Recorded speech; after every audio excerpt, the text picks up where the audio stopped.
Hey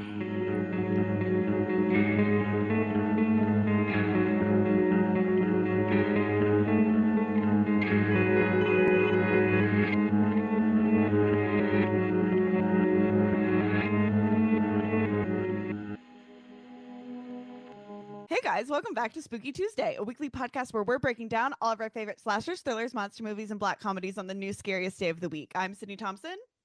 I'm Monica Height. And I'm Chelsea Duff. And boy, oh boy, do we have a month for you. A themed A whole month, nother month. is. Oh my A goodness, whole a nother month. whole nother You month. I can't thought wait. the I've been world was so gonna stop, but it continues on. It always continues. There's always more. That's what's so beautiful about the world. We're such We givers. march on. We march on. There's no Planet of the April is over. There's no threat. There's no atomic threat from the apes at this current moment. But instead, we are doing NIC MAY-GE. And we started out with a movie that is pretty much on like everybody's list of worst movies that's ever been made. So we're starting out really not strong, but it's strong in some ways. It's like strong in many ways. There are many things to enjoy about The Wicker Man 2006, and there's also many things to laugh at that aren't To intentionally do little funny. giggles. And there's also many fucked up shit things that happen in this movie.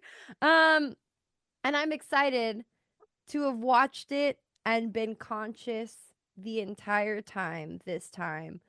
But the first time I watched it, I fell asleep for a really long time.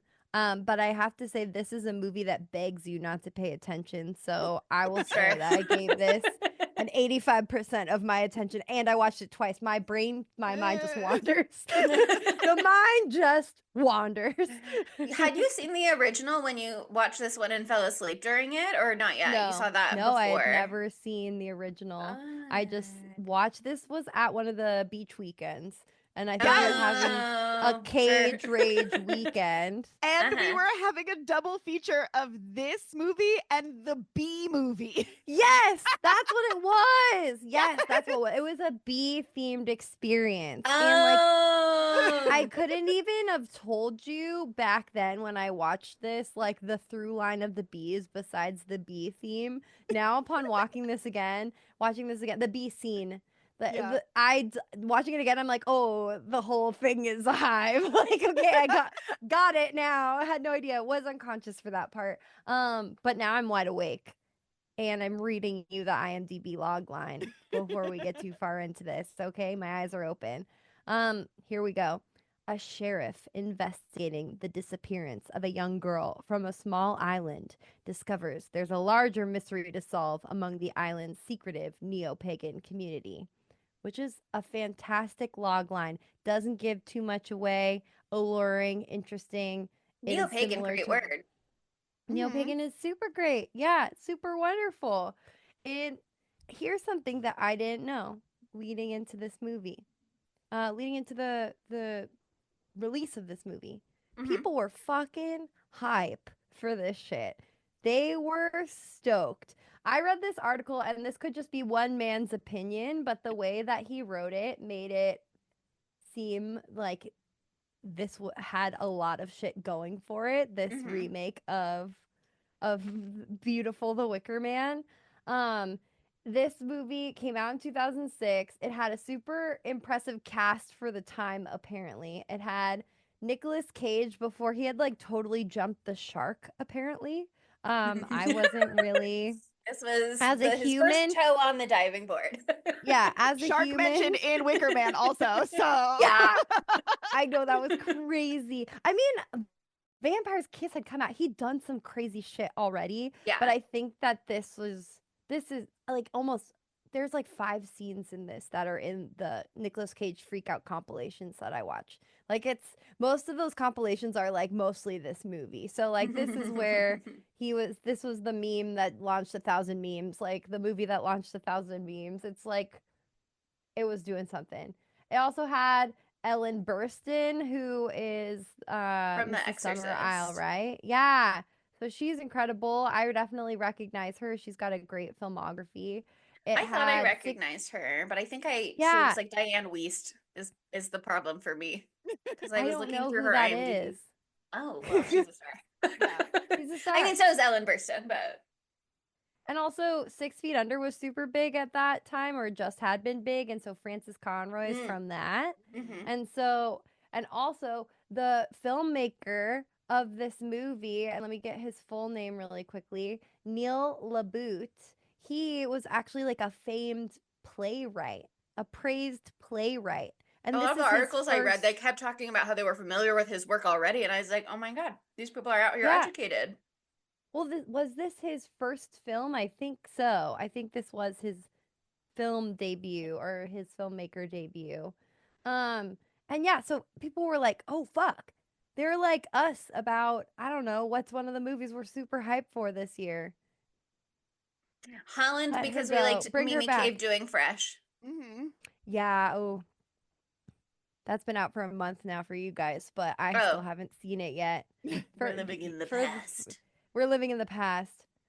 I'm scared. I'm scared. I've seen some weird reviews, but I'm gonna Uh-oh. stay in the light. I'm gonna Uh-oh. stay in the light. I'm staying in the light with that one. But anyway, people were fucking so excited. This guy who wrote this article for Bloody Disgusting, he like worked at a film at a film at a movie theater, and like he volunteered his time to like do this special projection of the 35 millimeter print of it. He like was not even getting paid. He was just so hyped to see it. And then he fucking watched it and he was like, fuck you. Because Man. it was just so bad. And here's the thing. I hope that you guys had a good time at least watching it, and you guys as you too, and also all the listeners, because if you go into this movie expecting anything good, then I'm so sorry. But I hope you went into this movie knowing it was bad and going in with a light heart so you could laugh at the egregious misogyny instead of cry. Sure. But anyway, first time watchers, how did you feel? You know, it didn't feel like I was first time watching because we have done the original. And there is a lot that is copy paste. Obviously, it's a remake. Yeah. And IMDb said they even like maintained a lot of the dialogue, even if sometimes it's presented in a different context. Um, but it did feel, especially at the end when you're saying like, oh, all of the Nick Cage freak out compilation videos are pulling from this movie. It did feel at the end like they just like let Nick Cage go wild and like stop referencing a script or anything, and we're just like, do your thing, girl. And he That was like did probably that my favorite part. thing. I was like, how many women will he punch? We'll get there. Sydney, had you seen it before? Oh, you saw it Yeah, I was there. at Were you beach awake? weekend. Were you awake? Did I you stay awake? very intoxicated. So I Yeah, remembered like that's why I fell asleep. certain parts of it. But I was like, I've definitely seen this before. But then there was just some parts that I was just like, this is completely brand new to me. Yeah. And this makes no sense, actually. And this is very interesting acting choices. Yes. He takes risks as as an actor, excuse me, He sure and does. that's Yeah. why we love him. Sometimes the risks pay off and sometimes they do not. It's a 50-50 chance, baby. That's acting. Okay? I don't know. I'm not an actor. It's like, and even though I know when we watched the original one, we were like, Hereditary obviously got inspired by the Yeah. original one. I was like, sometimes Hereditary feels like a blatant ripoff of this one with better acting. Hereditary This one took felt like from this for one real this time. specifically. Yeah, like this one. This Ari Aster was like, "What if we did some of the things, but not have it suck really bad?" And that was good. That's good. There were some interesting things in there that you could pull out. That's what you feel like. I feel like you're about to say something. You're making a face. What words were we just saying? Because now my brain is like we were saying Hereditary, but were we meant to be No, talking we about meant Midsommar? Midsummer. Yeah, I sorry, was like, Grace, wait, what just happened? I don't know. Something I was got weird lost in there. the. I think maybe I there got are lost in like the sauce. aspects of like not the movie Hereditary so Too much much as honey. like the theme of things being Cults. hereditary. Yeah. And cults. Um But I got confused Cold. for a second there. It's okay. But I probably said the wrong thing. I don't know. No, I think it was remember what Z. I said. Oh, and I rolled with it until I was like, wait a second. well, I could go back and rewatch and find 5 different reasons why Hereditary was inspired by The Wicker Man 2006. I'm sure. But yeah, Ari there's Aster, so big fan. much Midsummer in there. It sucks because, again, like I said, I was not totally conscious or even remotely conscious the first time I watched this. And I watched it earlier this morning and like really was giving it 5%. Now you know what day it is. It was my real birthday yesterday. I had a lot of texts to get back to, so that's what I was doing. She's a busy girl. I'm a busy girl, and I felt bad about that because on the second watch, like, the B part of this movie is actually really cool, and I would love to see a fucking movie with a B related cult that was good, like that they did that thing and they did it well, cuz like bees in general are terrifying. They can be very terrifying. We've seen Candyman, we were scared. There were bees. It was terrifying, whatever. If you've read The Honeys, which is an incredible book, that is doing a lot of stuff with bees and it's incredible. And I love that. And this, like, the idea is there, but it's just like for a movie that's an hour and 40 minutes long, like, they just didn't flesh anything out. They're too busy letting Nicolas Cage say whatever the fuck he wanted to say. Like, I don't know. There were so many, like, dangling threads in this movie that they're like, oh, here's a weird thing. Twins. That'll freak you out. There's twins everywhere. We never fucking find out shit about the twins, right? That's real. No. There's nothing. The twins.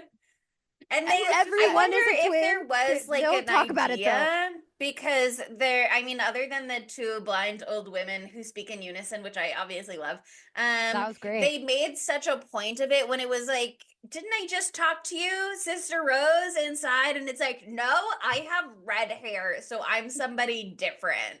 And it's like, I probably wouldn't have been like, that's the same actress, unless you just pointed it out so strongly to me because she has red hair. I would have been like, that's a different woman. But do you have face blindness?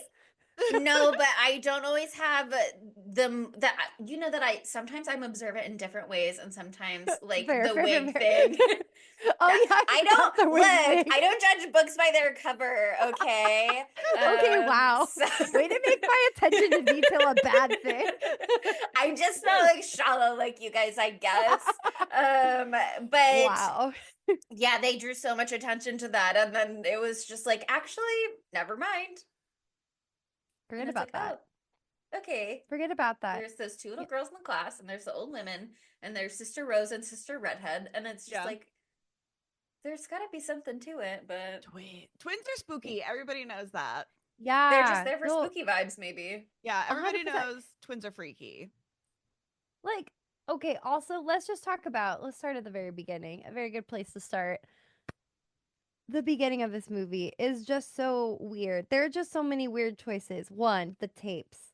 The tapes that he buys that say everything's going to be okay.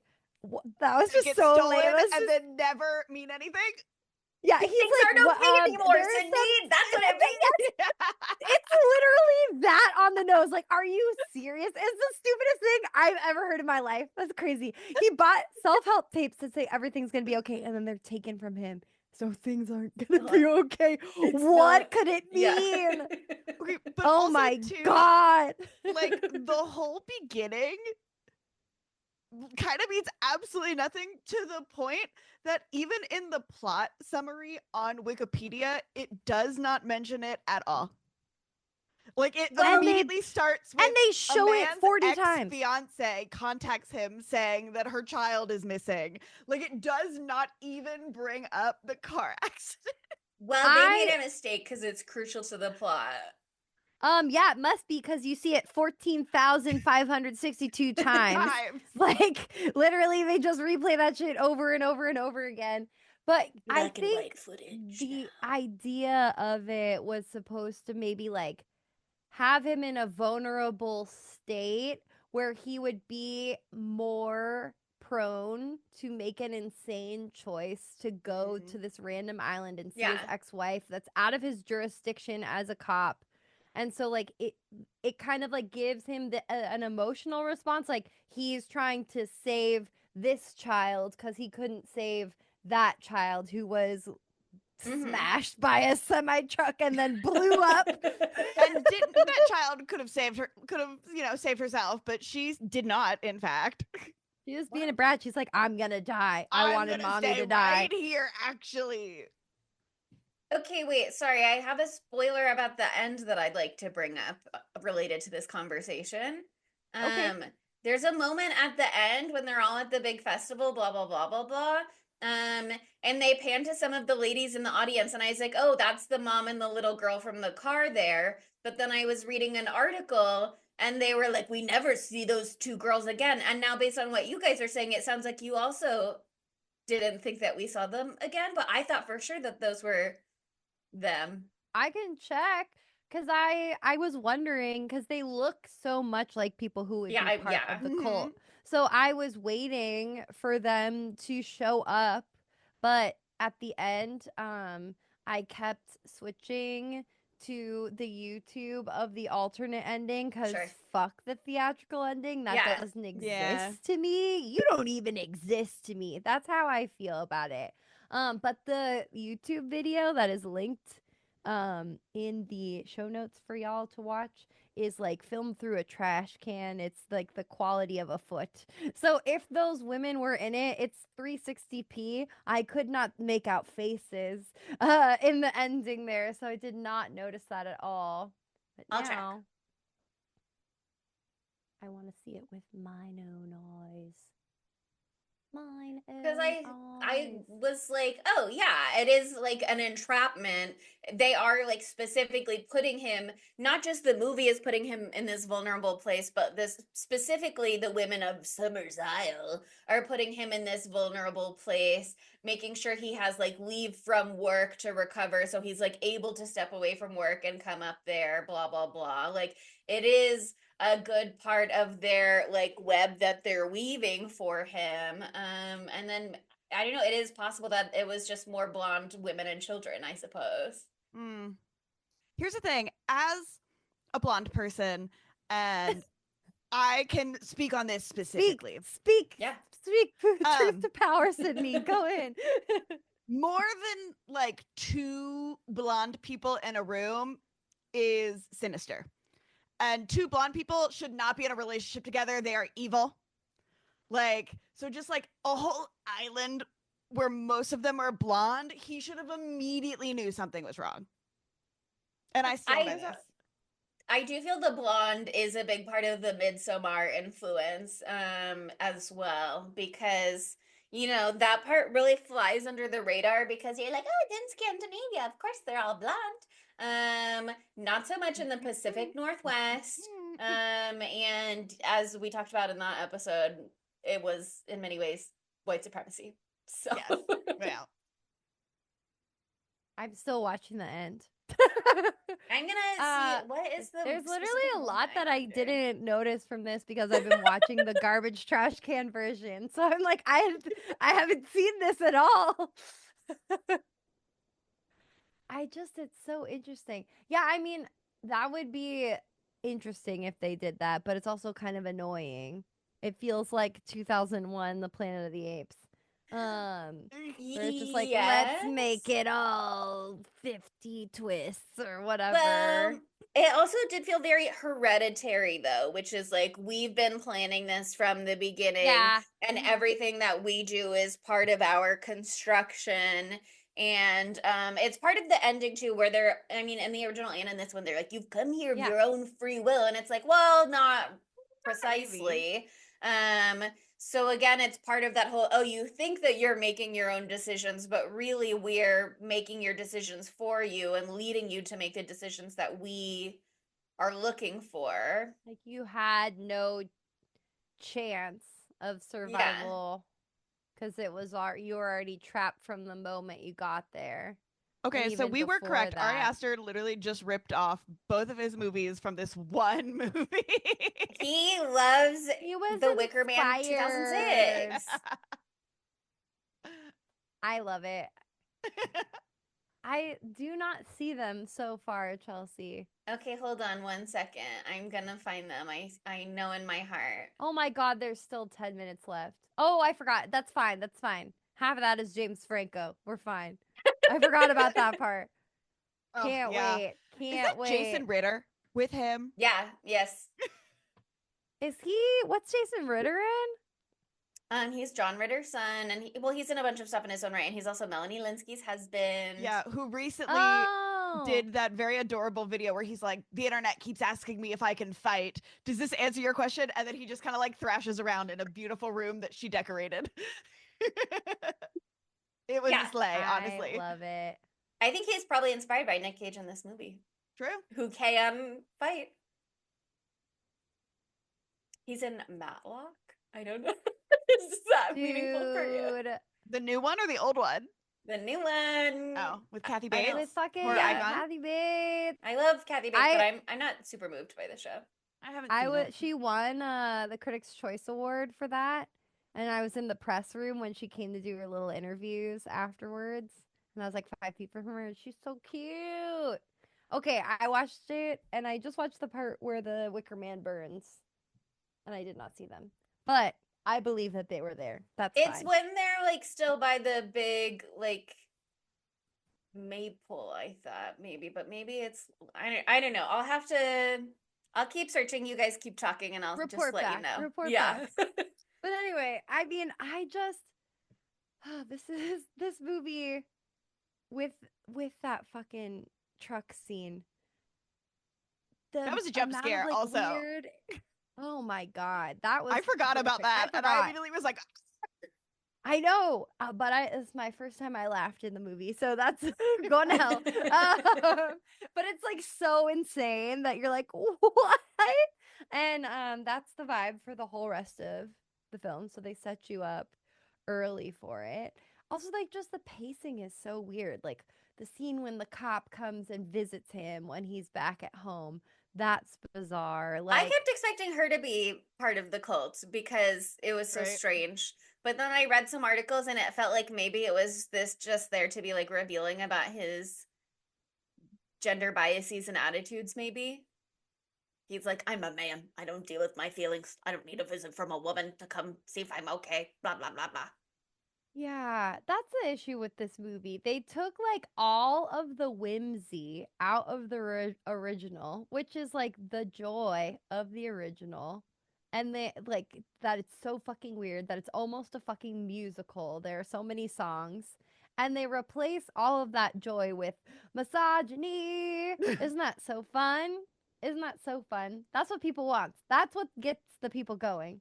They want to see a man who hates women and they want to see like a fucked up misandry society.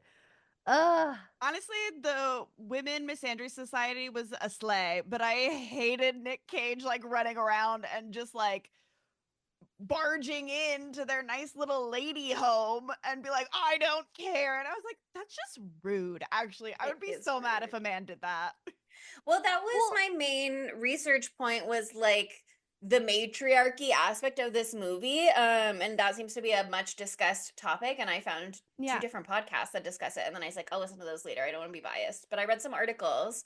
And it seems like Neil LaBute, I think you said his name was, that a big focus of his work, generally speaking, is like men's attitudes towards women and women's attitudes towards men. And people seem to have some different conclusions of what they think he's communicating in his work or how effectively he's communicating in his work. But with the original focus being on like Christianity versus paganism as its like primary theme, it seems like he's really focusing on like matriarchy versus patriarchy or like the male versus the feminine. So I think that is he's doing some very purposeful stuff with it. I just don't necessarily know what the conclusion is per se.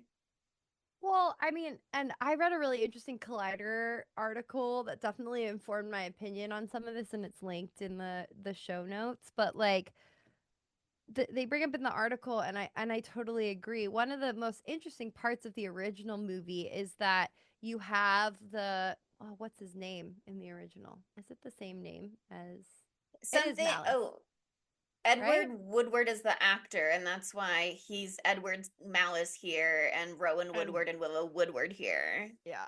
Oh, fun. Okay, cool.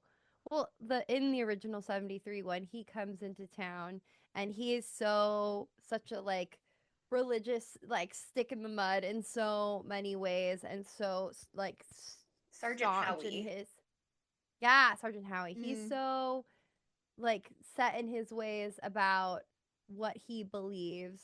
But the paganist society that he enters on Summer's Isle is a joyous society.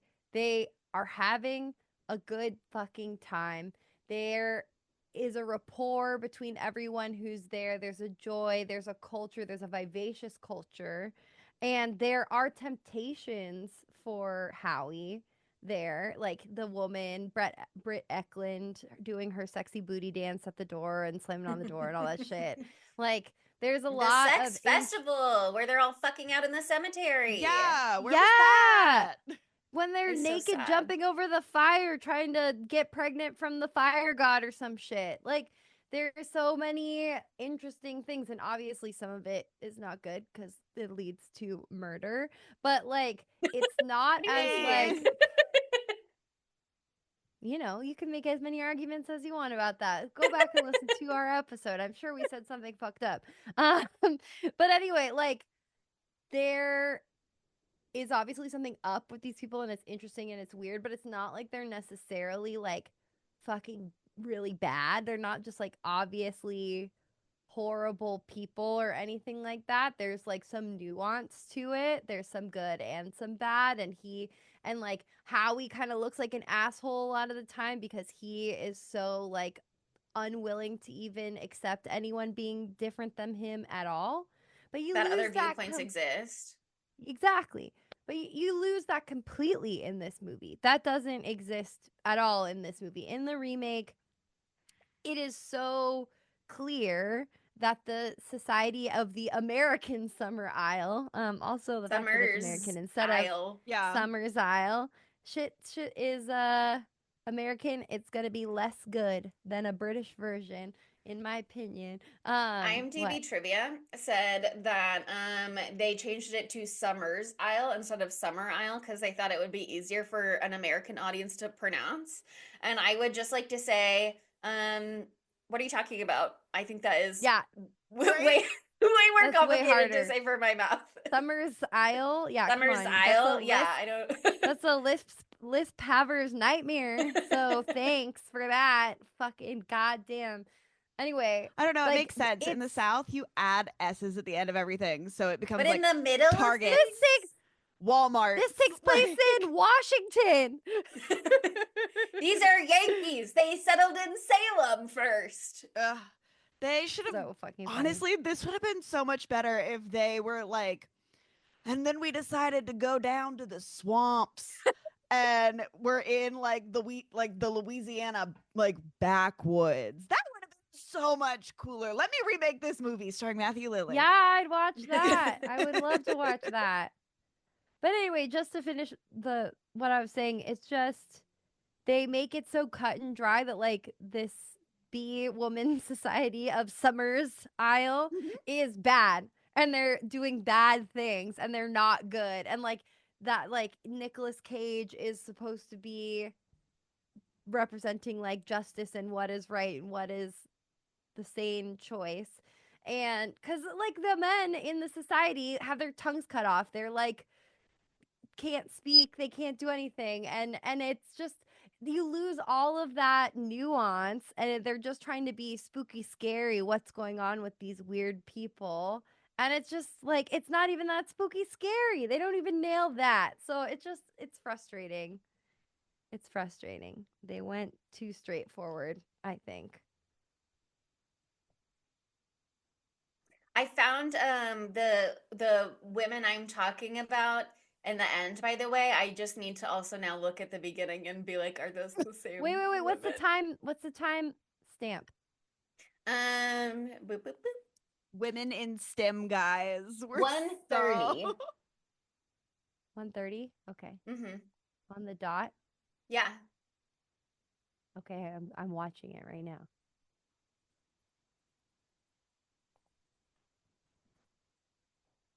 Oh. Wait.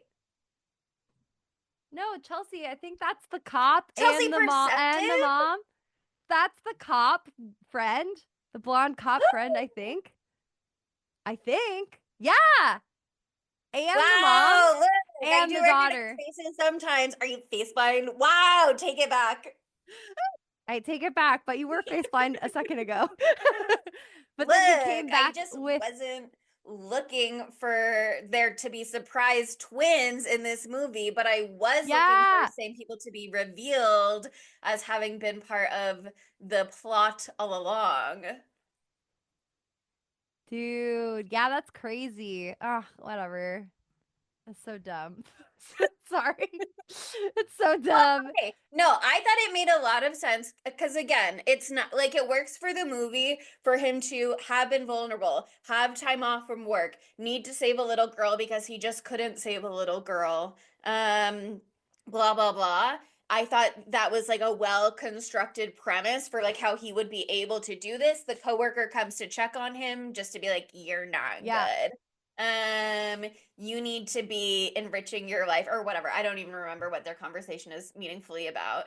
But also the explosion is so ridiculous, like it looks fake, and you could just be like, well, it's a movie.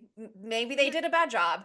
But it is so the way that they survived the truck hitting them in the first place and the fire coming up under the car, and then it's just like a big explosion blows him back, but then they never find the bodies. It's so like if they hadn't come back around, it'd be dumb. You know what I mean? Yeah, Like they no, have you're so to. right. And also, I just forgot about that part because I was just thinking about all the dumb shit that happens Sure. for the next hour and a half in between. But yeah, they also like have someone in the fucking cops to make that happen. The thing that I think is really weird is like, why did they do all of their hunting in LA? That's where the worst men live. That's big city. That's big city. People die every day. They won't even notice that they stole 10 to men. say? And also maybe they won't be like traced. It's not that if they go hunting locally, you know what I mean? Then it'll be like Yeah. men keep It's disappearing in from the different Pacific Northwest jurisdiction. area. Yeah. But I thought it was well, we can talk more about the end later, but I have many discussion questions. We're just gonna skip past the whole movie and go straight. Let's to just the not end. talk about the middle. Let's just not talk about the Who middle cares at about the all. middle? It's very weird.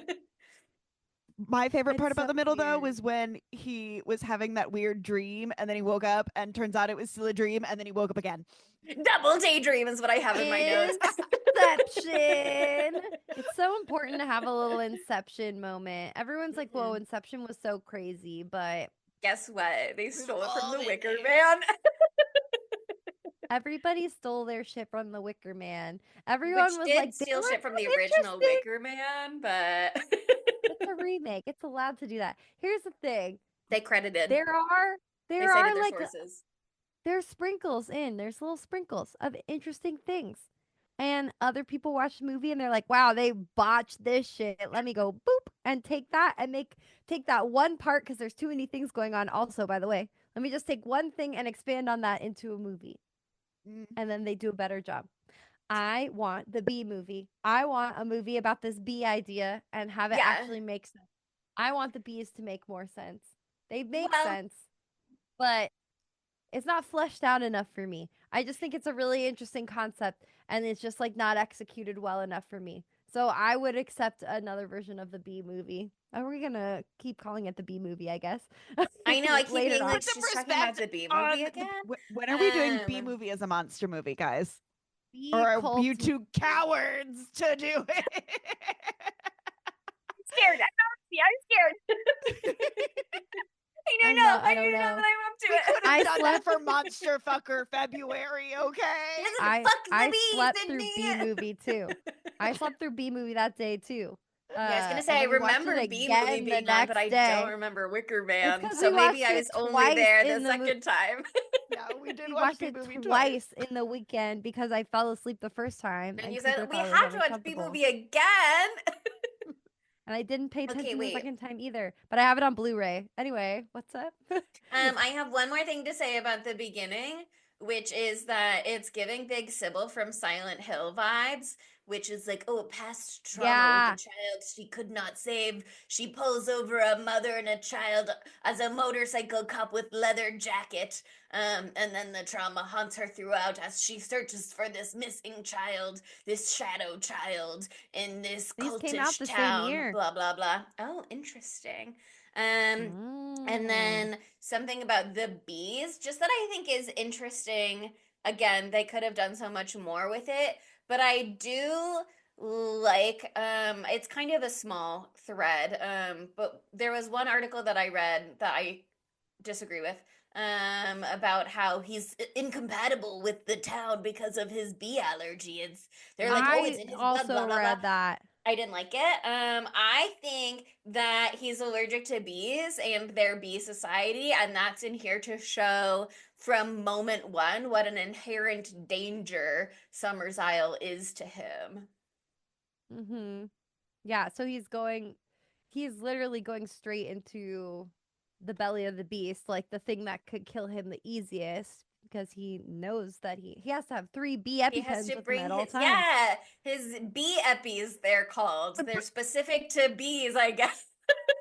That's a Thank thing. God. I might be. My bee specific EpiPens. Pen. Oh my god, Movie's it's just like ridiculous. the writing is just so weird all the Is time. It's EpiPen so trademarked, I weird. wonder? What do you think was in the fucking blood bag that was squiggling around? Because I was It was a expecting shark, it to Monica. be okay. It Well, was that was a joke obviously he a was shark. making. How do you It's know? bees. It was maybe think it it was just was- like some man they had just disfigured because he like I was thinking it would be the hairs because in the Oh, yeah. OG hairs are a huge part of it, and so I was like, oh, it's gonna be The hairs. hair in the But you never see coffin. what's in the fucking bag, and they don't do shit with hairs. They're not. They're like hairs are over. It's bees. Yeah, now, well, because they have the okay? burnt doll also in the coffin this time around, which is another clue about the beginning and that it wasn't what it seemed, because that's where that doll came from. Although if you don't make that connection, the article that I was reading that didn't just was like, it's a clue that she's been burnt, that she's going to be burned, which like sure. But that was the It's doll the from the little girl's explosion. doll from the explosion. Well, its hair looked like it was made of hay. Did they give it hay hair? Hmm. Because that threw me I off. don't know. I was Maybe like, it's not the "What's same doll, doll but I from?" just assumed. But I also fire damage, perhaps. I don't. Well, It was, like, Chelsea, plastic. how to get burned? Should How to get should burned? I How to go get back? burned? There was a fire in the car when it exploded, Monica. I don't know if you recall. Oh, that's how it got burned. Okay, Oh, yeah, thank yeah, you. yeah. Oh, They could have just I'm calm answered now. that for him. I love it. I love him. It's so good. Like every moment with him is incredible. Like, oh, what's in there? A shark? Then he goes in. I think it's to a bunch the of fucking tongues wiggling wriggling. around, wagging. All of the He men's goes in- tongues are in there. Freshly He chopped. goes in to the fucking whatever inn and sees his ex fiance, and then he's like, "I need a drink." Immediately chugs the mead down, and then he's like, "Hey, I gotta tell everybody something," and like makes that announcement, and it's just so weird. Like every way that he says every single thing is the weirdest thing I've ever seen. It's so good. Yeah. The cop in the beginning is there to deliver the letter to him because when he goes and he's like later like, oh, there's no stamp on it. Did you see who brought it in? It never came into the police station in the first place. It just came with her. She brought it with her. She just brought it. She just had it. Did she write She it? just had it. No, I think Great Willow did handwriting. probably I was gonna say like great actually handwriting. write it. And I suspect that handwriting is part of their girls and women's curriculum As it on should Girl be, and Women actually. Island. Yeah, but It's really too bad that I could not pay attention to this movie because I think I would have liked it a lot more if I had noticed the cop shit as it was happening. But once it's it got to not. again, I watched the garbage can version Yeah, instead. I had to watch the it's garbage can version. a silly movie and it's unintentionally funny. And then I also read an article where Nick Cage was like, it's not unintentionally funny. It was intentional that it was funny. You guys just I don't believe him. get it. And it would have been more obvious that we were being funny on purpose if I was allowed to have a handlebar mustache and get burned in the bear suit like I was supposed to. And I do think a handlebar mustache would have brought a lot to this role. It would have brought But a I little bit more also whimsy to it, you know? I also Yeah, we do need that. think That would have brought the whimsy back. And one song from him with the mustache. if he in the bear sang suit. While he's um holding Rowan, running around, singing a song. It would have been yeah, well perfect. he also name dropped Ari Aster in Midsommar in the bear suit in this quote that I found, so he made that connection as well. Oh yeah. But he was saying Neil Boot and I both knew how funny it was. It probably would have been more clear how funny it was if producer Avi Lerner let me have the handlebar mustache that I wanted to wear and be burnt in the bear suit. Um, but because they didn't have that, people didn't get that they were being funny on purpose. And I still think that maybe he doesn't get that the parts that were funny were not black comedy aspects of the film. It was his delivery. And I like the delivery and I'm glad it's exactly the way that it is and I wouldn't change a thing. And I don't think that it is bad acting. It just is so crazy wild. That Wild acting, it's yeah. so like not tonally compatible with the rest of the film, but I think that also kind of works because his whole thing is that he isn't compatible with Summer's Isle. So the fact that he's going crazy, man, punching things, high kicking women in the face, it's like, well, yeah, that tracks actually. That was so I funny. do think he would react this way, and I think you maybe nailed it. I just also think it's a little goofy. It's just wild, yeah, with the tone of the film. The rest of everybody else was playing it straight, and Nicolas Cage was doing his special Nick. He was doing his special Nick thing. It's something that only he could bring to the table, and thank God for him. That's why we're doing a whole month of his films, so you can understand his special sauce. Masterpieces. Mm-hmm. Mm-hmm. I love the little changes that they make to the movie where they use the same words that were said in the original, but then they change the context for them and it makes it fucking crazy. I don't know if they do it more than once, but do you remember in the OG movie there are little boys and little girls because it's not an all man society. And there's like little boys doing the maypole thing, and they're like, "What does the maypole stand for?" And they're like, it's a phallic imagery or whatever. Phallic symbol. Phallic symbol. It's a phallic symbol or whatever. And Howdy goes crazy or whatever. Or Howie, not Howdy. Howie goes crazy. Captain Howdy. Howdy. That's Captain what they should have called him in the Howdy. American remake. Howdy doody. Exactly. But in this one, they were like, well, there's no boys, so we're cutting that part, but we need him to still say phallic symbol. And they're like, what is a man? Phallic symbol. Phallic symbol. What is a man? Nothing more than a simple. He is not not content. What am I talking about?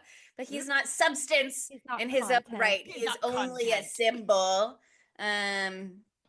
I don't know. I do think there are aspects of this movie when it gets down to its like gender essentialism stuff that are interesting, but they just don't necessarily see through. No, I mean, it's unfortunate, that the men have to all be disfigured and that one guy has no eye. Maybe it was because he got stung by a bunch of bees. What do you think? I was wondering what was going on there. And also, there's something that I read in one of the articles. Like, one of the themes in the OG Wicker Man was, um, I can't remember the word now. Let me see if I can find the article really quickly. it was this idea of the women like being able to have children without a man, and be like impregnated by like the fire god or something like that, and that's why they were naked jumping over the fire. If my computer will let me scroll, I will find the word up here on this article eventually. But anyway, I was wondering if that was like something they were trying to bring up in the part where Nicolas Cage is walking through the house and he looks in, he sees the guy who's got all of the welts all over him. And those are definitely bee stings now that I'm thinking about it. They looked like warts. They looked like warts when I saw it I've at never the been time. stung by I a thought bee, so I don't know. oh my God. I Wow. know. I'm really special, so You're I've only ever so been stung by a special. wasp.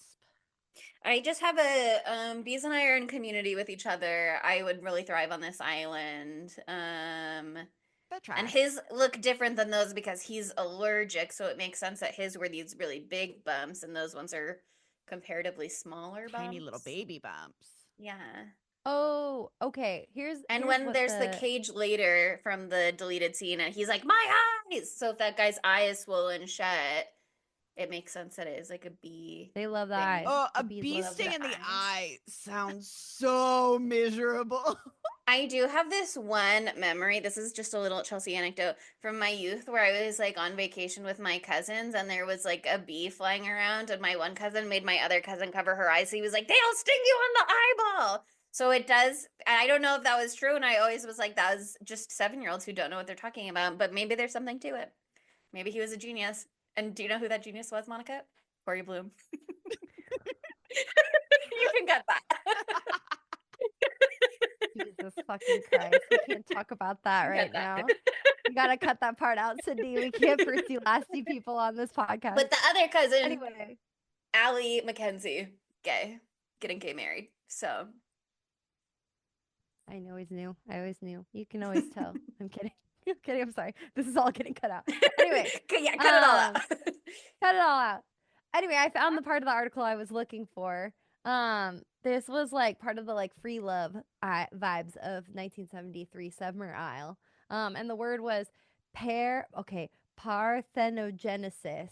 I did it. I said it. Oh, Yeah, and it was a type of asexual reproduction that occurs in some animal species, like certain kinds of reptiles, ants, and bees. And in parthenogenesis, the eggs aren't fertilized by sperm, and so Lord Summerisle in the OG Wicker Man explains this to Sergeant Howie after the policeman witnesses, and I'm quoting from this Collider article right now. After the policeman witnesses a group of young women singing and jumping naked over the fire. The woman, says Lord Summerisle, wished to be impregnated by the god of fire. After all, he continues, what girl would not prefer a child of a god than that of some acne-scarred artisan? But obviously, so true. So true. I would love a fire baby. As an Aries, that sounds like right up my alley.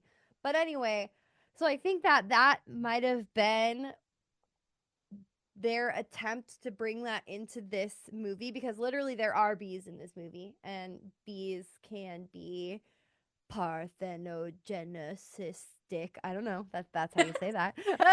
But they can do parthenogenesis, so that there's something there.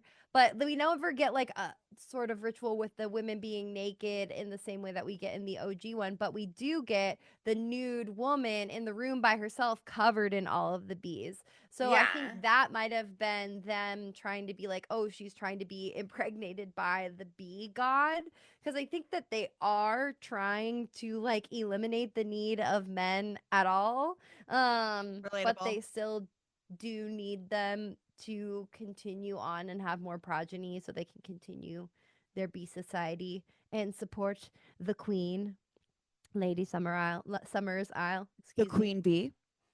The queen bee. The queen bee. She's the queen. Also, this is just a little tidbit, but one of the articles that I read was from a website called speakupanswered.com. It's just some person's blog, but I thought it was an interesting read, and they are also familiar with the works of the writer. But they were really like reading it from a gender perspective. And one of the quotes in it, which I loved and put in my notes, was that Nick Cage eventually talks to Sister Summer's Isle after he has almost been killed by bees because he is allergic to them. Is he allergic to being stung, to having something inserted in him? Well, you never know in this movie. So it's another Phallic like symbol, phallic symbol, phallic phallic symbol. symbol. Yeah. Right?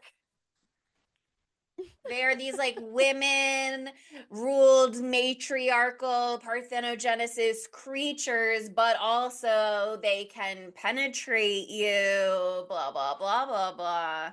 And he's allergic to that, which is not gay for seconds Wouldn't it later. be a good if it was a good movie? Like imagine with these ideas. There's some interesting things going on, but it's just muddled up in so much other random ass shit, you know?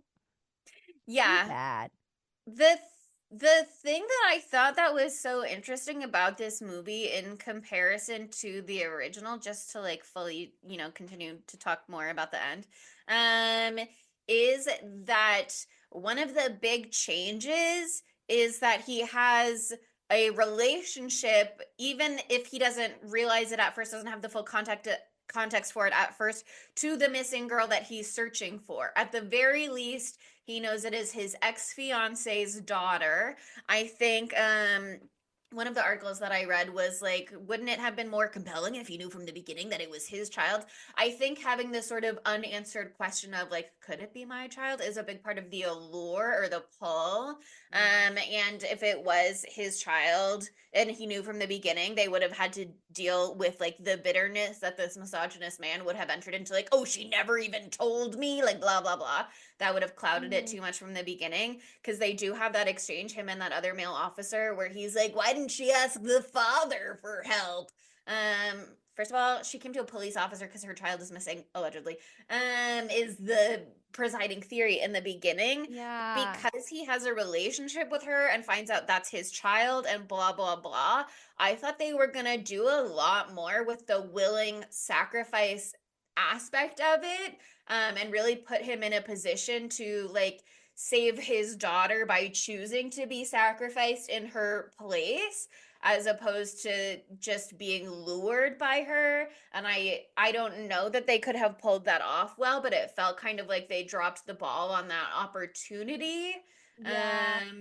And I wish there had been more with that, although I do still think it's interesting as a device and as an updated read and like a different approach, blah blah blah. Yeah, I don't know how I felt about like the love story impetus to this movie. I don't know. I feel like it like cut corners that couldn't be cut in the original, but maybe that's just me liking the original so much more. And it was also just so confusing. Like it wasn't confusing, but like what do you think? Do you think that that woman who was his what's her name? Sorry, Willow, Willow. sorry. Well, Willow.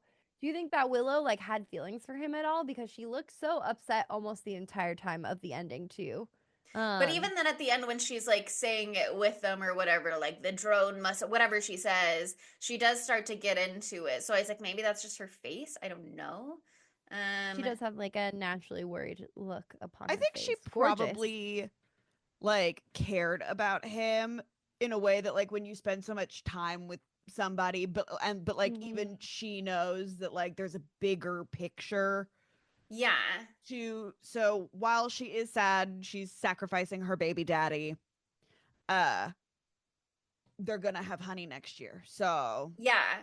Well, I Yeah. had lots of questions about the mechanics of this sacrifice, but I do think that it is possible that caring is part of the sacrifice for them, because if they, as the people of Summer's Isle, aren't sacrificing anything meaningful, then it's not really much of a sacrifice at all. So if it is Totally. someone she has I mean, it's like the blood of Summer's Isle, because now his daughter, who has his blood, is part of the community and is part of what they're being sacrificed for. Um, but if he has like emotional connections, I think that that is part of it. And I also think in the original, again, the Christianity paganism of it is such that he is compelled to go investigate because it's like this fear of paganism and blah blah blah. So it's like, oh my God, of course they're over there doing something horrible, something terrible. Of course the pagans are out here disappearing children. I have to look into this. It's my Christian duty. And then here it's sort of like the male female of it again. It's like this damsel in distress from his past who reaches out to him. It's his male pride. He can come be her hero. He can maybe get answers that he never understood why she left. Like, I think there is some really interesting gender-based stuff happening here. Yeah, no, I totally agree. I don't know. I don't know. I think I just struggle with it more now that I've seen the original and I loved it so much. Yeah. But like, it's fine to do a different take and to do something completely different, but like they just didn't stick it, you know? Yeah, because that's kind of what I was thinking when I was watching it. Like I was saying, I wanted the gender-based stuff and like the family connections and all of that. I wanted that to be more meaningful for the ending than it was. And then obviously the ending is different in many ways, but it's also kind of exactly the same in many ways, and everything else doesn't like Yeah. influence that aspect of the ending, so it feels kind of pointless to have It made doesn't make those changes. Exactly. That was a big argument that I read in a lot of articles where they're like the one thing they didn't change was that he died in the Wicker Man. But like if he's supposed to be, because in the Wicker Man it makes sense, they're burning animals and him, and that so that nutrients goes into the soil, and the soil is benefits from that nutrients, and that helps the crop, because the whole idea in Wicker Man 73 was that they had this fantastic agricultural society with very like delicious fruits and vegetables or whatever, and then they had a blight upon their crop, and that's what the whole idea was, and it was a sacrifice to the sun god, so that made sense. But here it's fucking bees, so like it would make sense to me if if they kept the fucking not the bees part, and it was a sacrifice to the bees where the bees are feasting on him or something like that. But then they like switch it up and go back to the Wicker Man thing, which makes sense. You can't call it the Wicker Man and not have the Wicker Man. But I do think that it should have been more bee centric.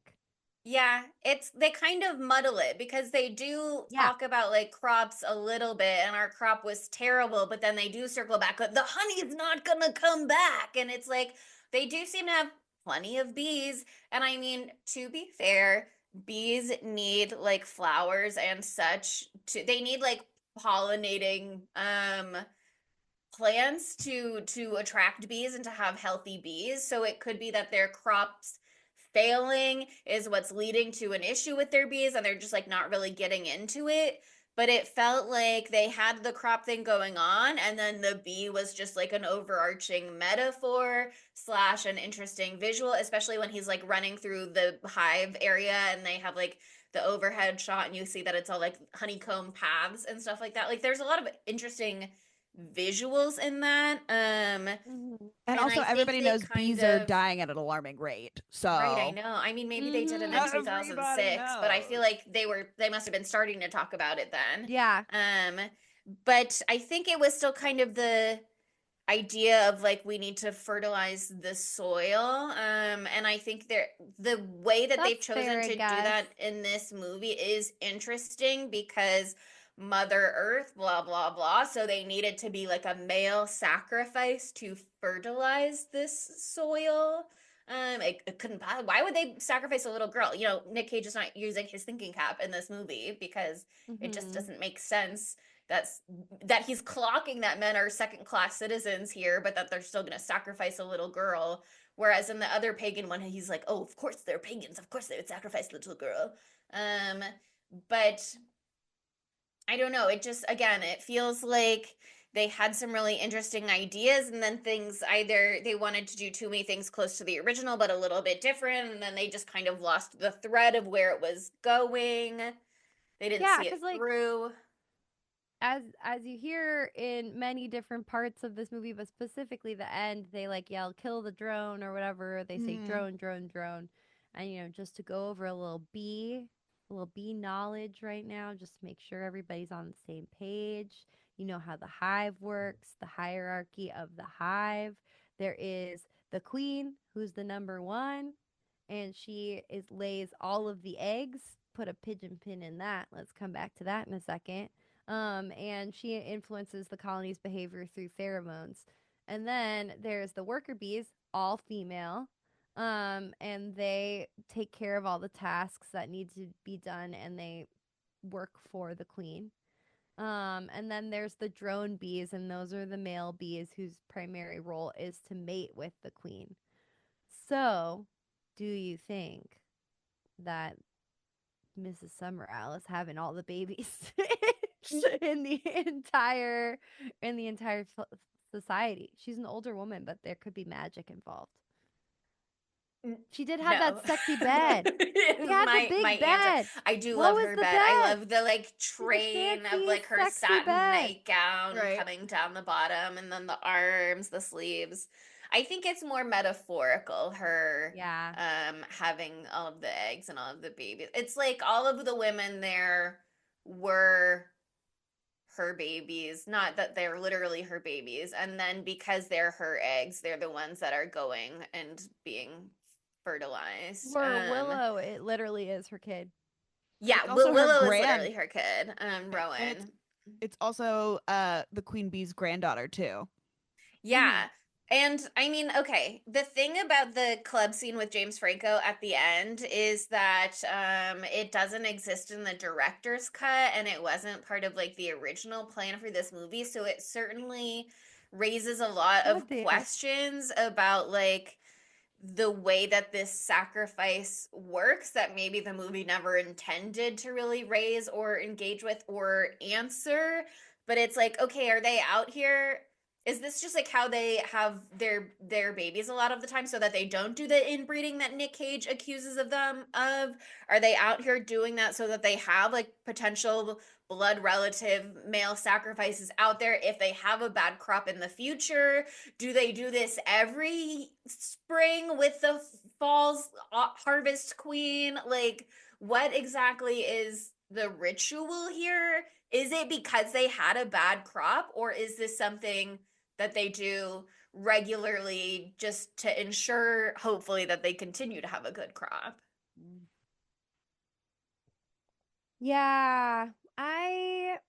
Well, also, like, they just might need to have more men that they capture to bring into this society. I don't think they're necessarily killing them all off. Like, a lot of those guys are just beaten down and I really think they have no tongues. subservient. Yeah, no, they have no tongues. And there's For like sure. a They cut lot off of their tongues. kids in the little schoolhouse. So like, are they all related, or do they, like James Franco, get pregnant? Yeah, I mean, I think the implication of Willow and Nick Cage character's relationship is that she stayed long enough, and I guess you could say went through the motions long enough with him until she got pregnant, and that's why they got engaged, not necessarily because she was like running away, but then she got pregnant and scared and dipped home, which is sort of like the implication that they want Nick Cage's character to think, I think. But that she got engaged to him because he proposed, and she was just like waiting to get knocked up, and then as soon as she got knocked up she was like, okay, mission accomplished, I can go back to Summer's Isle. So if they're all out there, just trying to get knocked up, which is sort of the implication with Lily Sobieski's character at the end when she's like, can I go to your home with you? And also, do they always target a police officer man because they always want the Yeah. front to be like, Yeah, come what was that investigate? about? Um, Like, again, I think that's another one of the I feel like things that's where it's gonna like, backfire. Right. You'd think all the police officers go missing, people will care more than the average person. Can't do that every time.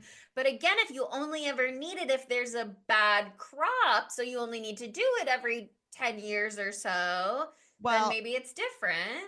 and as we all know, James Franco did in fact drop out of the police academy and then become a scientist and inadvertently created Planet of the Apes. Yeah, actually, this is a prequel to Rise of the Planet of the Apes. Yeah. I forgot about this prequel. They couldn't let it sit for a whole 10 years. They had to come in halfway through the decade and remind you of what was to come. Set the precedent. But I mean, the fact that they're both police officers is interesting because, again, if they're doing the same scheme every time, which is we need you to come investigate, then it makes sense to choose police officers. And also, if they just think that those are men who are really upholding the patriarchy in the system, and that's kind of what they're fighting against, and also they're maybe just have an ACAB philosophy, then maybe they feel like those are men who are acceptable to sacrifice, and there are other men out there who aren't acceptable to sacrifice. I don't know, but I get it. Oh, I just think it's a tragedy that in the theatrical release they didn't include the fucked up bees part. The like not the bees part, because it's the most incredible acting you'll ever see from Nicolas Cage. It's incredible. It's inspirational. Also, like they fucking break his fucking legs. Yeah. It's crazy. He can't run It's away. super brutal. I will say, And also it doesn't make any sense because they cut that part out and then they reveal his face 5 seconds later and he's covered in bee welts. And you're like, how do you get all these bee stings? Like, it's a huge plot hole. Here's the thing. I don't think America could have reasonably handled him punching women in a bear suit and then given this incredible acting performance. They were like, the people would go crazy. The people would go too crazy. the people would riot in their theater seats. Dude, the amount every time he punched a woman in the face, I did laugh out loud, which is horrible, but it's just so when he insane. kicks Lily It's Sobieski in the face into the wall. It's crazy. And like the first one when he knocks out the like innkeeper Sister woman, Birch. I love that her, by the shit way. went nuts. I could not believe that. And then when he's in the bear suit and he just runs up and they're like, "What's up, Sister Birch?" And he's like, "Pachow!" to the lady who's guarding Rowan. Insane. Yeah. That's what I'm here for in this movie. I will say I didn't I didn't even know that the not the bees scene existed until you sent it after I had finished the movie. So I don't have like beef with the theatrical cut per se. I mean they did it for a lot of that is like for a ratings perspective. It just was like too violent and they wanted a lower rating for the movie. So they cut out some of that violence. And I thought it worked to have him just like screaming SpongeBob style, like off screen as we saw him like carried down. And I didn't really question the bee stings on his face because it just felt like he just had, been beaten into submission. So if he looked a little worse for wear, sure thing. But the bee face cage element is just so interesting because again it's one of those things that raises more questions than it really answers. Again, is this a sacrifice to the bees? Is this a sacrifice for the honey? Is it about the crops? Is this just their instrument of torture? Do they do it because he's allergic? It reminds me of the like rat cage from 1984 if you guys ever had to read that in school or anything. It just that was like a torture specific to that man because he had a phobia of rats, and so him being allergic to bees, is it like something just for him? But then it's like they don't want him to die from the bee sting, so they give him the EpiPen. And I don't know, I can't tell exactly what they were trying to accomplish with that. But I do know that is the most famous scene from this movie, and that there are many, many Reddit threads of people being like, I just watched this movie on Paramount Plus. Where was the B scene or whatever? Because people don't realize it is actually a deleted scene. It is not in the theatrical run. Well, and apparently Yeah. on the like DVD and stuff, it does say like scene that wasn't included in the theaters, like on the cover of it. Because when we watched it, I do not remember the regular ending at all. It was just beers, like, but it was like an actual Need selling that. point for the DVD. I mean, people needed to see it. They needed to People know. needed to see it. It's a masterpiece. And it makes sense because again, the B thing is so big, and then to have it just like kind of absent at the end is like, wait, so what was the Yeah. point? What it But be? Yeah. it's just there to be Just like the landing, the babes. bee society, and he's allergic, so he should be scared, but he doesn't even realize. But he's so dumb about them. He's out here like slapping them against his neck. I was like, you're gonna get stung No again, one dummy. reacts that way about bees. That was one of the things that When he irked me the most. squashed the one in the inn. It could get in your hand so easily. Like literally no one acts that way. That's crazy. That's crazy sauce. I can't believe it. Not the craziest part of the movie, but how to get burned. How to get burned. When he Yeah. sticks up the teacher lady for her bike. He's Mhm. like, step away from the bike, step away from the bike, or whatever he says. That's another like that's a low key, high key part of the movie. When he swims, when he gets stuck in the crypt under the water, when he gets stuck, when he sees the dead body underneath the pier that's not Right. actually there. I have a question. When he gets like trapped and he's like, they what is it? Where he's like, they trapped me down here. They wanted me stuck. Did they want to kill him even though they wanted to kill him later? Like, what were their motives for that?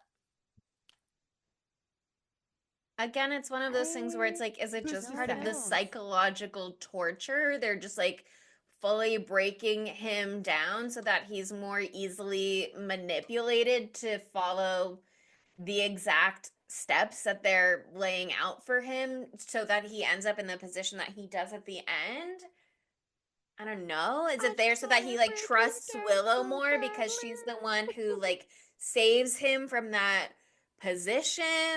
Um, I don't know. There's a lot of the scene in the club at the end really again just like changes the way that you read a lot of this movie because without that, I would say it is totally possible that Willow was telling the truth when she's like, "Oh, I'm rebellious and Sister Summersisle doesn't appreciate my wild ways." And it like is possible that she like went out in the world and had this affair and then came home because she was scared that she got pregnant, and then because they had a bad crop and they were looking into rituals of like what to do, the ancient rituals of the ancients or whatever, that they were like, oh, there is this man out there in the world who does technically now have a blood tie to our island.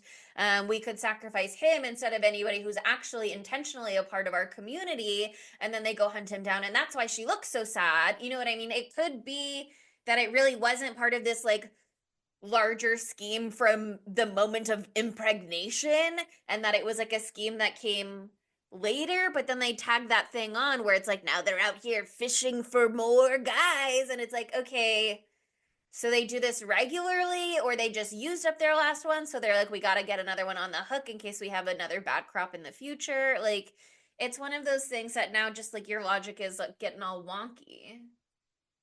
No, it's too convoluted. I'm sure like it makes more sense than I thought that it did. I'll give it that.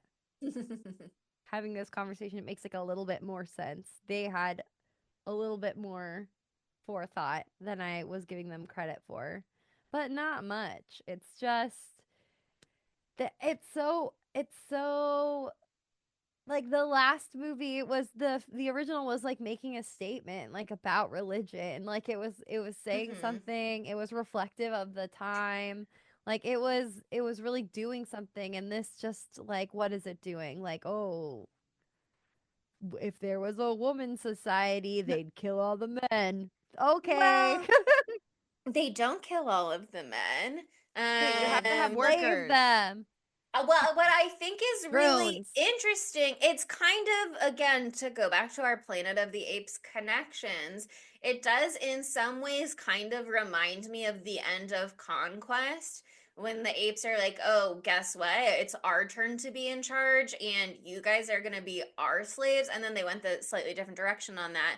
But it does feel like this matriarchy is really built in opposition to the patriarchy, where women exist for men's pleasure and to have men's children and to do the work, the domestic work of men's households, and to be seen but not heard. And that Yeah. felt very relevant to the men are here to do labor, and they are watched over by women in scary beekeeper masks who look both like Handmaid's I Tale, but love also the those. Squid Game guards. Yeah.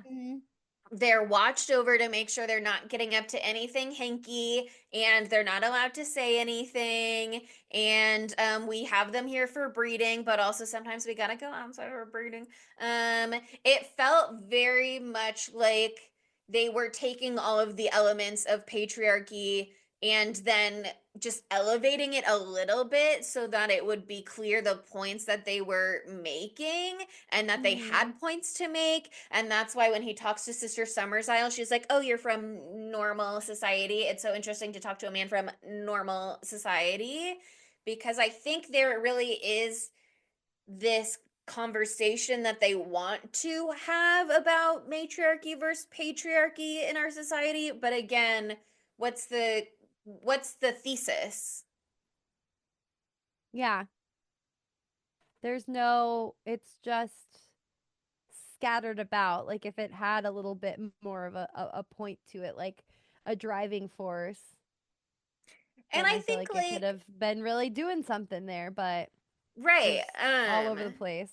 if they had him be a more willing sacrifice, I think there would be a more clear takeaway. I don't think that this writer necessarily is trying to say like if we lived in a matriarchal society things would be so much better. I don't think that's his point at all. No. I think he's just saying like is this, that much different than the expectations that we have under patriarchy? It's just less strictly enforced necessarily. Mm-hmm. Um, but I don't No, know. but A lot of because they the villainize the society like so much, there's no like Mhm. conversation there. Nicolas Cage is just like fuck you, fuck you, fuck you, fuck you. Let me literally Bitch. deck you in the face. Yeah, bitch. Yeah, as soon at the end when Bitches. he was going, "You bitches, You you bitches," bitches. I was like, "Okay, now I know exactly what kind of man you are." Mm-hmm. Yeah. I Yeah, one giggled of when the he did that, I quotes. will say. Yep. One Me of the too. I I giggled read at all the this. bad parts. Yeah. I was like, ooh. I read an article, another blog that somebody wrote from decentfilms.com. And somebody said, watching the Boots remake, I find myself wondering what exactly it is that the filmmakers thought they were making. Is it meant as a feminist revenge fantasy or as a critique of feminism? Is it misogynistic or just misanthropic? The original Wicker Man offered two different points of view, Christian and pagan. The remake falls somewhat short of one. And it Yeah. was also talking about a really interesting in there. The original was really counter to the horror tropes of the genre. It was talking about the Hammer horror genre specifically, and so Mm-hmm. the original being in the broad light of day and scored to classic guitar folk rather than ominous orchestral arrangements, eschewing gothic atmosphere, infernal evils, crosses, and other sacramentals. Blah blah blah blah blah. They really were doing the opposite of like the traditional horror stuff at the time. And then this one falls into the trap of doing exactly what the genre tropes were at the time of like the brooding backstory and the man who's haunted by his trauma and blah blah blah. So it's like Mm-hmm. that one was really doing something different to kind of subvert things, and then this is just like treading the path that has already been charted. Yeah. It's interesting. It's interesting. I'm glad that it exists, I guess, because it's pretty funny. But like, it's too The bad because there's delivery. really some interesting stuff in there. Yeah, A lot more there's than I would have given it credit for before. But that's because I was unconscious when I first watched it. But I think that we might be ready to do our Segamuntos.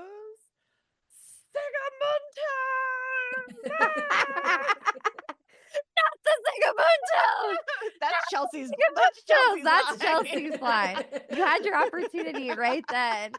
Damn. I hope you guys liked that. Anyway, we have to ask the age-old question, how could this movie be gayer? Forget the men entirely, be lesbians. There you go. Never have Nicolas Cage there in the first place. When he walks into the inn in the beginning, he goes, "Must be ladies' night," and I put in my notes, "Gay." Gay. Every Sister night is Bird, ladies' night on she's Summer's like, Isle. ladies' night. Sister Bird, we're like Ladies' Sister night. Budge. All the ladies gay. They just have to copulate with a man once and then never again.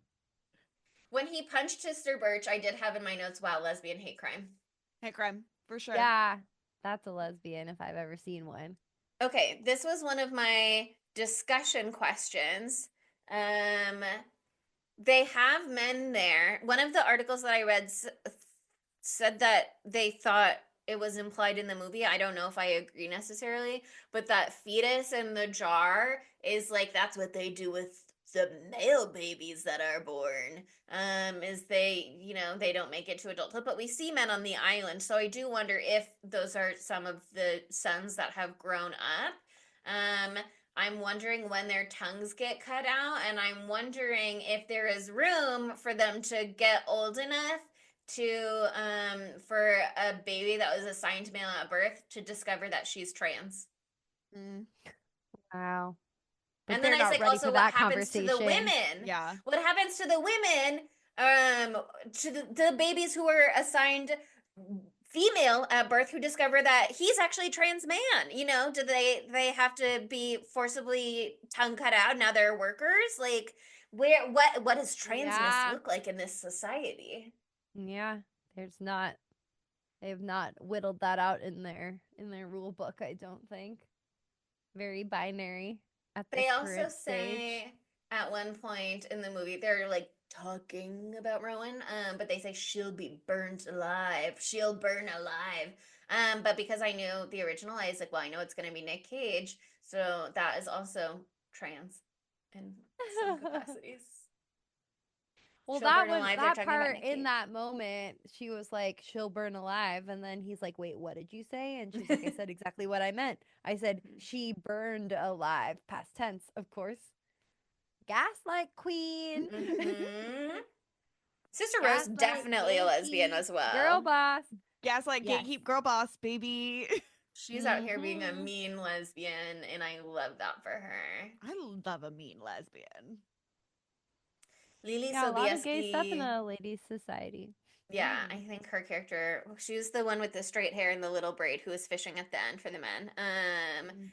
But she, I think, is also a lesbian. But I don't know what her deal was. I thought they were gonna, again, it's one of those things where it's like the tag at the end really changes the reading of the movie. Because when he first gets there, she's like, "Take me with you." And then she tries to like, he just punches Sister Birch out of nowhere the first time. But Lily Sobieski like comes in and attacks him, and it's like, is she trying to stop him from going because she wanted to be saved from the island? But then she's out there in the world fishing for more, and then she's like, "Take me with you." So it's like, no, that's not what's happening. I think she was just like playing into his paranoias. Yeah, just they're all Being just like, toying with "Oh, him like yeah, cats with the mouse. exactly." There's like batting him Pussy around. cats, because they've got pussies. That was really well said, Chelsea. Thank You're you. so right. You're so right Chelsea's for that. a poet, actually. Pussy cats. That's them. What can I say? I'm really observant about who's got pussies. And she doesn't have face blindness, I'll tell you that much. Not Chelsea Dub. That's what we always say about Chelsea. She doesn't have face So blindness. true. No I hear it every face day of my blindness life. here. Okay, are we? Oh, I almost forgot. Do we have any more gay thoughts? you'd So like to many more share? gay vibes. We I almost lost my skipped game it. We today. almost skipped Ugh. it. We're never gonna skip the bit, bitch. Anyway, that leads us to Matthew Lillard. Where would he fit into this film? He would Oh, be a nuanced Malice, I think. no. He would be the man who, when Nicolas Cage is helping like load wood onto the thing and then it falls and he saves him and he doesn't Mm. talk at all. And he's just like, He's and that then guy. continues on his life. Or he's the cop in the beginning who was in it for 5 seconds. Why Who didn't Nic- she call the dad to come help? Oh, even Like- better. In 2006, he could have been James Franco. Yes. Yes, that would have been so good to have him be at the end. But then we wouldn't have our James Franco 2 weeks. So Well, he could have Do you been think Jason they Ritter. were? That's true. Do you think they were setting up for a potential sequel, maybe, and then it just didn't go anywhere because this movie's such a flop? Or I Don't say don't know that, how they Chelsea. do This a movie's a play. sequel with this. I think that it's more like they're trying to up the ante of the horror. Like, Yeah. oh, this isn't a one-time story; it'll happen again. this Be is like, their oh, modus men operandi? beware! The hotties at the bar are trying to kill you. Mhm. 10 years from now, they're coming back for you. Don't you forget it. Any woman out Um, there could have your baby and a target on your head. I would love Matthew Lillard to be in the cunty little post-credit scene. Not that it is a post-credit scene, even. End tag, whatever you called it. He could be Okay. the pilot. Hmm? Yeah, I I guess. didn't get much of the Get pilot, his though. eyes X'd Yeah. out. I thought that was annoying too, because like I liked the pilot being in on it in the first one, and then in this one he's Yeah. Right? It's like in Scooby Murdered. Doo, Zombie Island, where the boat Oh, captain yeah. is in on it the whole time. Exactly. You think he would be, but no. He's the I only mean- man they let keep a tongue, and then he wags it too much, so Yeah. fucking dead. X Well, on his that's- eyes, literally. I think that could be proof that he was in on it until that they were like he's a liability now, and so Well, you've yeah, seen but he's too not much, like you've said too much. he Yeah, can't be in on it because because he's a not man. a You know what I lady. mean? Yeah. Yeah. Okay, are we ready for dumb bitch? Mm. Yeah. Nicolas Cage. I mean, for sure. Yeah. I'm gonna say something controversial. Nicolas Cage should be the dumb bitch. No one's gonna fight me on that. I'm shocked. Nope. There's a lot of other ones too, like The Rider, but like there was some interesting stuff in there. It could have Yeah. been good, but it Yeah. wasn't. His delivery is what earns him the nomination and the award, but it is also the most fun and beautiful part of this movie, of course, as Yeah. well. Just The the way that saving he grace. says things sometimes is so crazy. Yeah, it like kind of like is a big reason why it sucks, but it's the only reason why it's watchable. Like imagine if he'd played it straight. Yeah, couldn't it's like watch what this you movie. are coming here for. You know what I mean? Yeah, I'm here to have a good time, and not watch this movie again in my life. I've decided after this. Until one day we're gonna do a Spooky Take Tuesday of Wicker Man and B movie Beach Weekend. Oh my god! And I'll be unconscious the whole episode. That'll be the theme. Candyman, Wicker Man, B movie, Beatopia, B month. B month. October. October. Oh shit! Look at her. Her brain just churns out these ideas. She Okay, can't but be here's the thing tough, for and sometimes she October. should be. For October, we could also do B and foot horror themed movies. Don't know if there is Yeah. anyone. What horror? Like Toby. Octo B. Veto. No, it has to do. Sorry, I came up with October, so it's just about bees. It could just be if it's a foot one. It could be October. Yeah, that'll be the year after. That's iconic. Get ready for that. We told you there's going to be a theme month every single month now. So October's in the work. Can you imagine if we blow our biggest month of the entire year I on think that's what the people are B month? demanding. And we've done Yeah. all of the fucking B. They're movies all Spooky already. Take We Tuesdays. haven't done B movie yet, actually. We're gonna give the people what they want. Dude. B horror movies. No. Tsunami. Oh my god. Stung.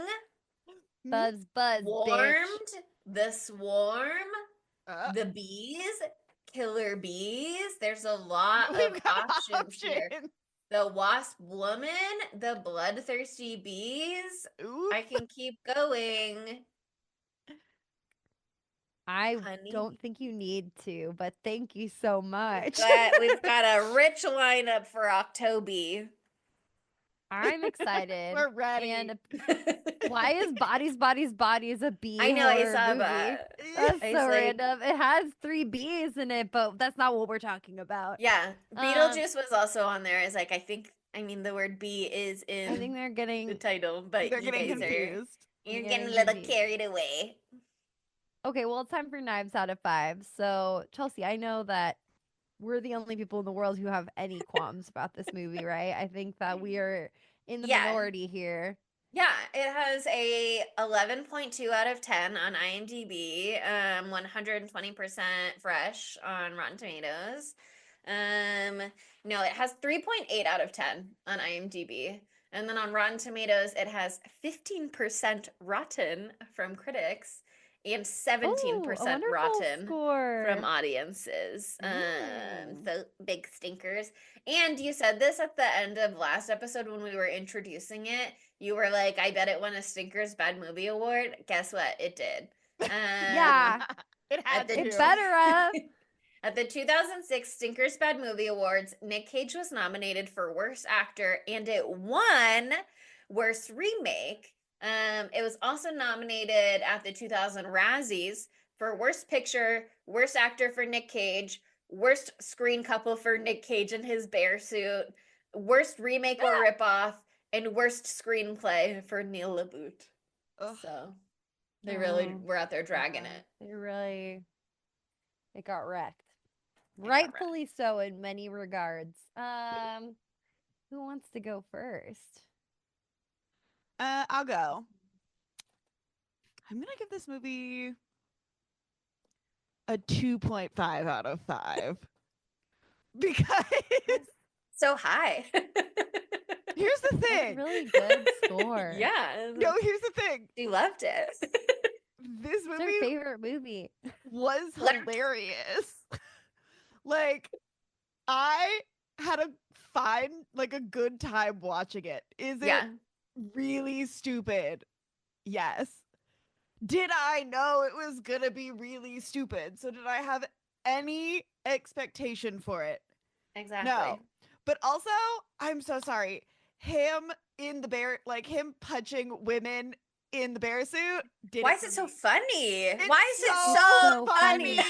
It's so so funny. funny. It's so It's funny. I was literally crazy. like cackling, like ha, ha, ha, like Like, in my room by myself, like a crazy This movie person. made me laugh out loud in ways that I haven't done in a long time to movie. It's crazy the way he's doing punches.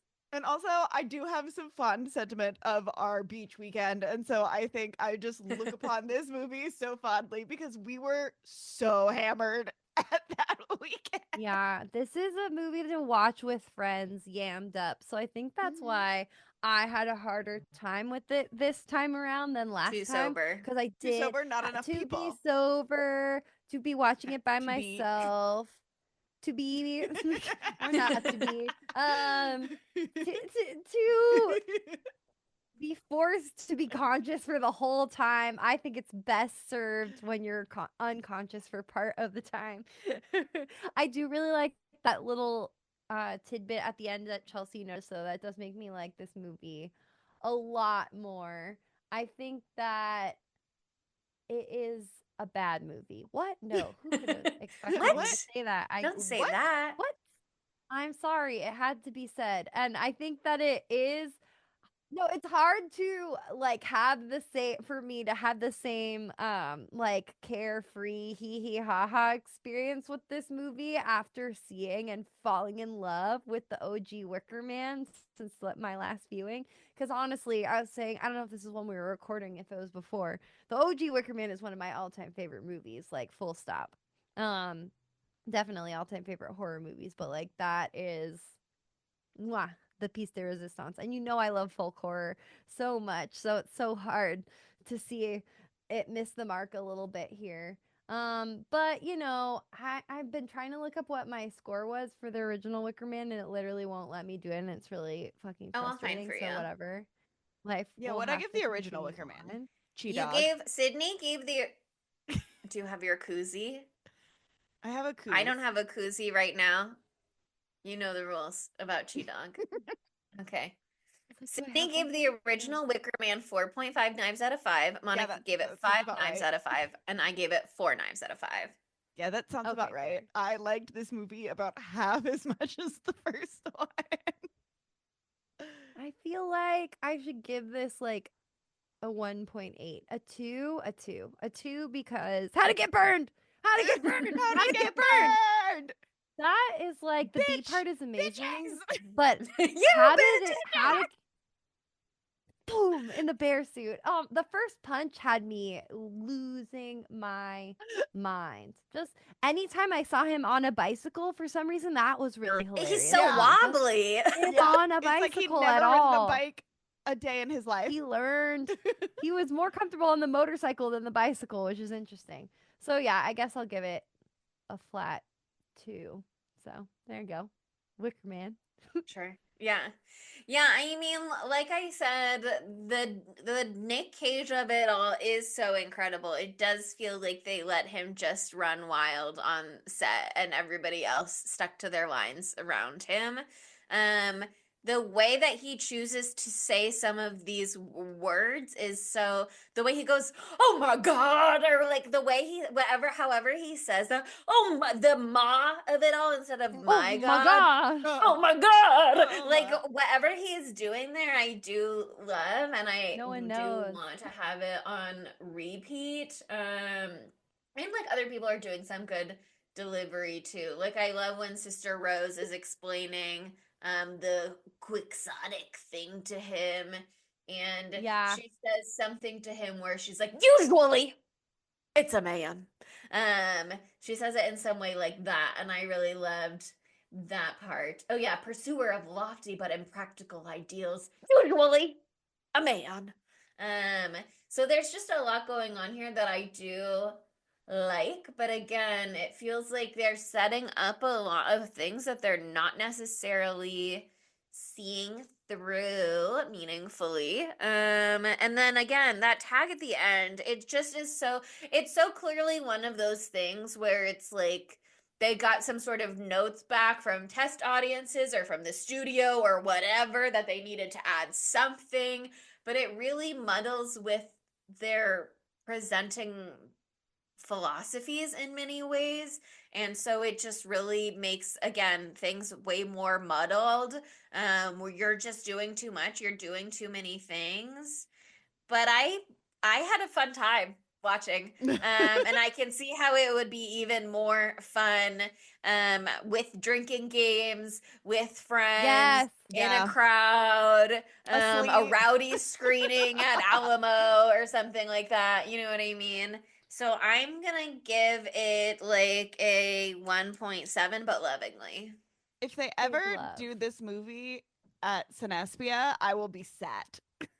Oh my God, that would be And I think they should. so fun. They I will should. be We gotta do set. Cinespia this summer. I didn't go at all last summer, so see, we're starting off strong, okay? It might not be a strong film, but it's a strong Nick Cage performance, and that's why it's kicking off Nick Mage. But we're running the gambit here. We're doing all types of things. So next week we're going in a different direction. Still Nicolas Cage though. But Chelsea, do you want to introduce this one?